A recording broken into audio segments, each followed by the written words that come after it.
Advogados ligados à equipe de Trump já pronunciaram em voz alta uma palavra que no Brasil as pessoas têm medo até de sussurrar: Lei Magnitsky. Se você ainda não sabe o que isso significa para o ministro Alexandre de Moraes e para você pessoalmente, os próximos 20 minutos vão mudar a forma como você enxerga este país. Imagine que você acorda numa manhã de sexta-feira, coloca o café para passar, liga a televisão e descobre que um único juiz tomou uma decisão que alterou o equilíbrio político do país. Não o Congresso, não o presidente, um homem. E a sua aposentadoria, a sua rotina, o preço do pão que você compra toda semana, tudo isso começou a se mover por causa de uma caneta assinada num gabinete que você nunca visitou e nunca visitará. Isso não é ficção. Isso é o que está sendo construído agora, tijolo por tijolo, dentro do Supremo Tribunal Federal, nos corredores do Senado, nas mesas de advogados em Washington e nas redações de veículos que ou contam metade da história ou não contam nada. Você que viveu a ditadura, que saiu às ruas pedindo eleições diretas, que assistiu ao impeachment de Collor achando que nunca mais veria algo assim, precisa ouvir o que está acontecendo agora. Não porque você precise tomar partido, mas porque o que vier a seguir vai chegar até a sua casa antes que você perceba. Jacy Wagner deixou a liderança do governo no Senado depois de uma operação da Polícia Federal. Jacy Wagner não é um nome qualquer, é um dos pilares do governo Lula na Casa Alta. O capitão saiu do leme no meio da tempestade. O processo do filme Cavalo de Pau trocou de relator de forma inesperada, saindo das mãos de Moraes e indo para as mãos de André Mendonça. O prazo do regime de restrições de Bolsonaro está se encerrando. 3 eventos em uma semana. Nenhum deles é acidente. Alguém muito influente sabe de algo. E hoje vamos tentar entender o que. Mas antes de mergulhar nos detalhes, preciso que você entenda por que isso é sobre você. Não sobre Bolsonaro, não sobre Moraes, sobre você. Você se lembra de 2015 e 2016? Enquanto os políticos e os tribunais se digladiavam, a inflação comeu as economias de milhões de aposentados. O real despencou. O preço da cesta básica subiu enquanto o benefício ficou parado. Não foi a primeira vez, e se a história se repetir, não será a última. Toda vez que este país entra em crise política, quem paga a conta primeiro são as pessoas com renda fixa. São as pessoas que não têm como ajustar o salário, que não têm investimento no exterior, que dependem do que o governo deposita todo mês para pagar a farmácia, o aluguel, a conta de luz. E toda vez que o caos político bate à porta, os supermercados aumentam os preços de forma preventiva. Isso já aconteceu. O pão, os remédios, a energia elétrica. Sua neta ou seu neto já perguntou alguma vez: "Vovó, vai ficar tudo bem?" Você precisa saber a verdade antes de responder. Para a sua geração, a questão não é se Bolsonaro é culpado ou inocente. A questão é outra, mais profunda e mais incômoda. Um único juiz deve ter esse poder? E se deve, quem controla esse juiz? Agora vamos aos fatos. Bolsonaro está cumprindo medidas cautelares que incluem restrições severas de movimento e comunicação. O prazo dessas medidas está se aproximando do fim. A Folha de São Paulo registrou o que os analistas chamam de isolamento político crescente, ou seja, até aliados históricos estão se afastando, esperando ver para onde o pêndulo vai. Quando os companheiros de barco começam a se distanciar sem dizer porquê, é porque sabem de algo que o passageiro comum ainda não sabe. É como numa família em que todo mundo para de falar sobre um problema. Quando isso acontece, o problema é sério. Agora o processo do filme Cavalo de Pau. O ministro Edson Fachin decidiu transferir a relatoria desse processo de Alexandre de Moraes para André Mendonça. No Supremo, nada acontece por acidente. Cada transferência de processo é um sinal. A questão é, sinal para quem e sobre o quê? Mendonça é considerado mais próximo do campo conservador. Sua indicação ao Supremo foi apoiada por Bolsonaro. Isso significa que o processo agora está nas mãos de um ministro que pode analisá-lo sob uma ótica diferente. Coincidência? Ou alguém dentro do Supremo começou a se preparar para um novo equilíbrio de forças? Logo depois disso, o governo Lula emitiu uma notificação oficial para uma organização ligada ao filme Cavalo de Pau, exigindo prestação de contas financeiras sob pena de ser declarada inidônea. Isso não é burocracia de rotina, é pressão. A pergunta que fica é: pressão com qual objetivo? Silenciar o filme ou encontrar irregularidades reais? Pense assim: imagine que você gravou um documentário sobre o seu bairro, sobre os problemas da sua rua, e no dia seguinte, chegaram fiscais na sua porta pedindo nota fiscal de cada centavo que você gastou. O que você pensaria? E aí vem Jaci Wagner. O Brasil de Fato e o Brasil 247 confirmaram. Wagner deixou a liderança do governo no Senado após uma operação da Polícia Federal. Wagner é um dos homens mais importantes de Lula na Casa Alta. A sua saída, neste momento, é equivalente a um capitão de navio abandonar o comando durante um temporal. O que a polícia encontrou? Por que agora? E o mais importante, isso está ligado ao que acontece ao redor de Bolsonaro e do Supremo? Agora chegamos ao ponto que os grandes veículos brasileiros quase não tocam. E é aqui que a história ganha uma dimensão que vai muito além das fronteiras do Brasil. Advogados com ligações à equipe de Trump pronunciaram publicamente o nome de Alexandre de Moraes e, junto com esse nome, pronunciaram as palavras Lei Magnitsky. Para quem não sabe o que é isso, vou explicar de forma direta. A Lei Magnitsky é um instrumento americano. Ela permite que os Estados Unidos congelem ativos no exterior e revoguem o visto de um funcionário público estrangeiro se esse funcionário for considerado culpado de violação de direitos humanos ou corrupção. Não são sanções contra o país, são sanções contra uma pessoa específica, contra o patrimônio dela, contra a capacidade dela de viajar, de movimentar dinheiro, de operar fora do Brasil. Se isso acontecer com Moraes, o que isso significa para o Brasil? Para as relações com os Estados Unidos? Para a nossa economia?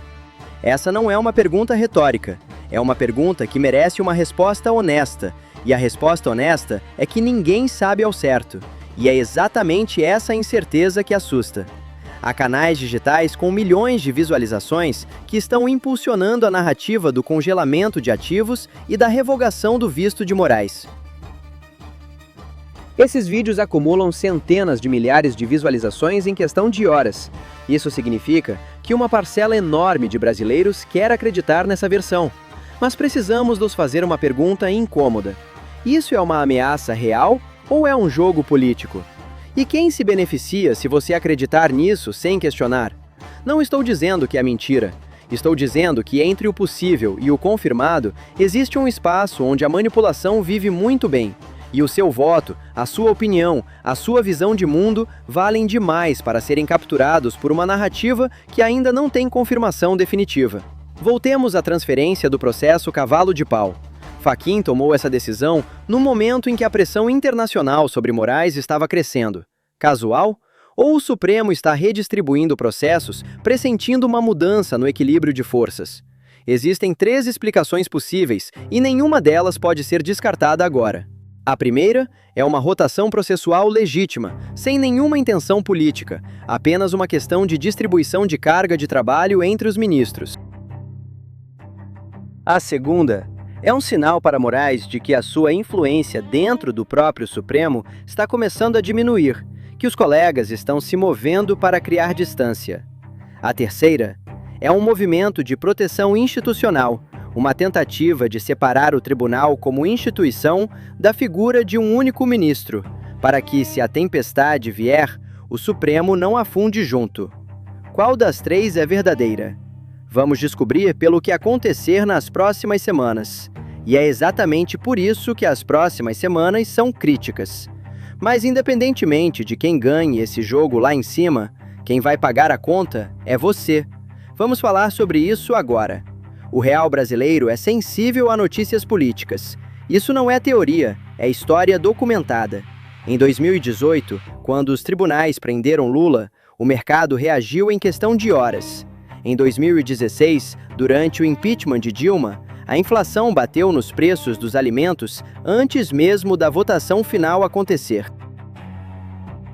Se a decisão de Moraes sobre o caso Bolsonaro provocar protestos de massa ou uma crise política aberta, o real vai enfraquecer, os produtos importados vão encarecer, e isso vai aparecer no preço do supermercado antes que qualquer economista consiga explicar o porquê.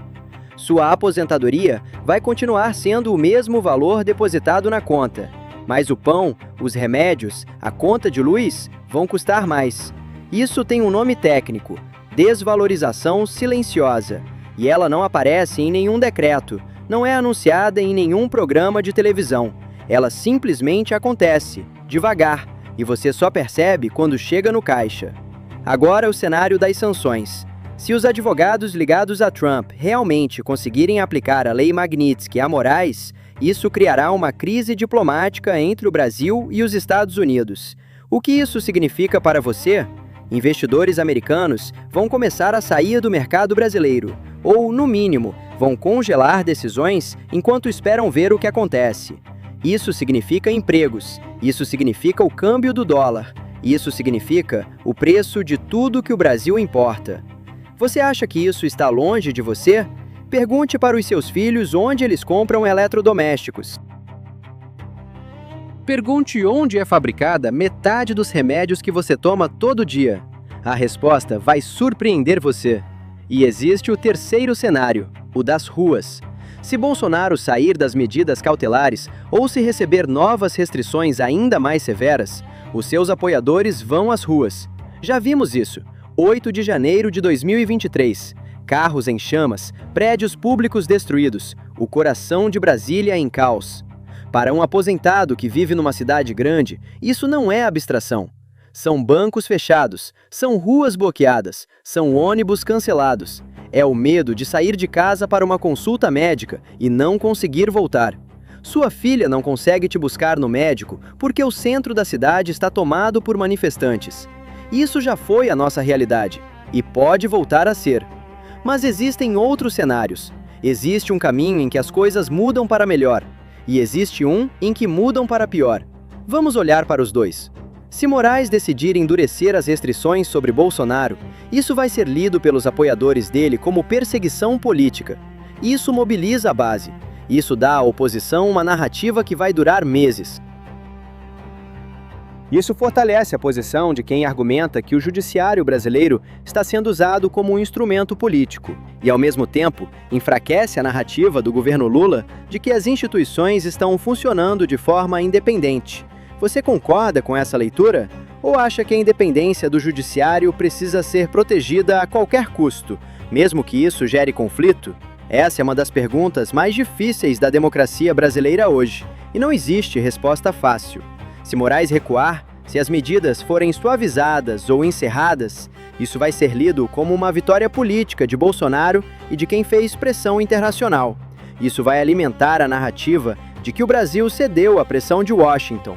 E isso também tem consequências para a credibilidade do judiciário, para a percepção internacional do Brasil como um país que gerencia os próprios processos de forma soberana. E existe o cenário do meio, o mais provável e o mais silencioso.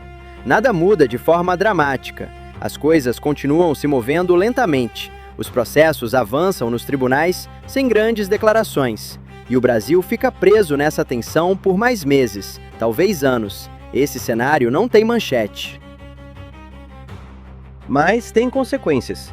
A incerteza prolongada é o que mais machuca a economia, o que mais corrói a confiança nas instituições, o que mais cansa o cidadão comum que só queria viver em paz. E é aqui que chegamos ao ponto mais importante de tudo isso.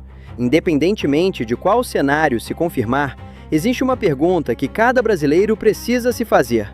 Não como bolsonarista ou petista, como cidadão. Como alguém que pagou impostos a vida inteira, que construiu este país com trabalho, que merece uma resposta honesta. Quando um único juiz pode prender um ex-presidente, transferir processos, receber pressão internacional e potencialmente mudar o rumo político de uma nação, quem controla esse juiz? Não estou dizendo que Moraes está errado. Não estou dizendo que está certo. Estou dizendo que a pergunta precisa ser feita. Porque se a resposta for ninguém controla, então o problema não é Moraes. O problema é o sistema. E o sistema é de todos nós. A sua geração sabe disso melhor do que qualquer outra.